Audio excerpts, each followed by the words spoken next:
Corona के बढ़ते मामलात के मद्देनजर दारुल उलूम वक्फ देवबंद ने भी अहम ऐलान किया है। अरबी अव्वल से अरबी चारों तक के सभी तलबा की आइंदा हुक्म तक छुट्टी कर दी गई है। अरबी अव्वल से अरबी चारों तक ऑनलाइन क्लासेस चलेंगी। इन तलबा की दीगर जमातों की भी अभी क्लासेस जारी हैं, लेकिन फिलहाल अरबी अव्वल और अरबी चारों तक के तलबा के लिए ऑनलाइन क्लासेस की तजवीज दी गई है। छुट्टी कर दी गई है इन तलबा की। कोरोना के बढ़ते मामलात के मद्देनजर ये अहम फैसला लिया गया है।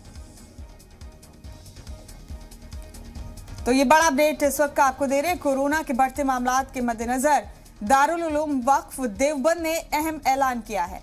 बता दें आपको कि अरबी अव्वल से अरबी चारों तक के सभी तलबा की आइंदा हुक्म तक छुट्टी कर दी गई है। अरबी अव्वल से अरबी चारों तक ऑनलाइन क्लासेस चलेंगी इन तलबा की, और दीगर जमातों की अभी क्लासेस जारी हैं। हो सकता है उन पर भी कोई बड़ा फैसला लिया जाए, लेकिन फिलहाल का बड़ा अपडेट यही। ओवैस अली हमारे साथी फोन लाइन पर मौजूद हैं। ओवैस, बड़ा फैसला लिया गया है दारुल उलूम वक्फ देवबंद की जानिब से। अरबी अव्वल से अरबी चारों तक के सभी तलबा को छुट्टी दे दी गई है। आइंदा हुक्म के लिए ऑनलाइन क्लासेस होंगी इन तलबा की। जरा तफसील से बताइए क्या अहम फैसला लिया गया है। बिल्कुल मुमताज, आपको बता दें कि जिस तरीके से मदरसे में पढ़ने वाले बच्चों जो लगातार दूर दूर से आए हुए हैं और दारुल उलूम देवबंद हो या दारुल उलूम वक्फ हो, अब दोनों मदरसों को एक जोड़ दिया गया है। क्योंकि की मीटिंग हुई तभी से दोनों जो मदरसे हैं वो एक हो गए थे। का बढ़ता हुआ आंकड़ा है, उसको देखते हुए जो वहाँ का प्रशासन है यह एक्शन ले लिया है कि अब कक्षा 1 से लेकर के 4 तक के जो छात्र हैं, स्टूडेंट हैं, वो अब जो है उनकी छुट्टी कर दी गई है। क्योंकि जो आंकड़ा बढ़ रहा है वो कहीं ना कहीं खतरे को संकेत दे रहा है। और साथ ही साथ में जो बड़े जो क्लास के बच्चे हैं, जो वहां से 4th क्लास से ज्यादा के बच्चे जो हैं, उनके लिए लागू कर दिया गया है कि उनका RT-PCR भी कराया जा रहा है और उनको थर्मल स्कैनिंग जो है उनकी वो भी की जा रही है।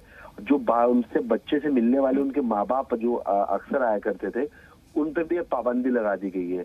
क्योंकि जो आएगा वो RT-PCR की रिपोर्ट लेकर आएगा और वहां भी उनका एंटीजन टेस्ट जो है वो होना लाजमी अब कर दिया गया है। हालांकि दारुल उलूम वक्फ की अगर बात की जाए तो दारुल उलूम वक्फ के अंदर में जब मुजफ्फरनगर के अंदर में 70 केस और बिजनौर में 27 केस और शामली के अंदर में 21 नए मामले सामने आए थे, तभी से ही दारुल उलूम देवबंद के अंदर में लगातार एक मीटिंग हुई थी। उस मीटिंग के अंदर में दारुल उलूम वक्फ के जो अधिकारी हैं वो भी मौजूद थे।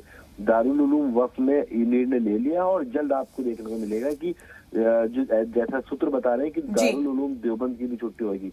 वक्फ के साथ साथ में दारुल उलूम देवबंद के जो तलबा है वो भी अब छुट्टी पे जा सकते हैं। क्योंकि जो कोविड-19 का आंकड़ा बढ़ रहा है, जिस तरीके से सरकार लगातार सतर्क नजर आ रही है, तो अब उसी तरीके से उलेमा भी सतर्क नजर आ रहे हैं और तमाम तरह की अपीलें कर रहे हैं कि लोग अपने घरों पर रहें, 2 गज की जो दूरी है उसका पालन करें। साथ ही साथ में जो तलबा जो स्टडी कर रहे हैं उनके साथ भी जो है अब 2-2 गज की दूरी पर उनको बिठाया जा रहा है, ताकि जिस तरीके से पिछली बार आंकड़ा बढ़ा था वो इस बार ना बढ़े। और सभी से कोविड वैक्सीन लगवाने की अपील की जा रही है।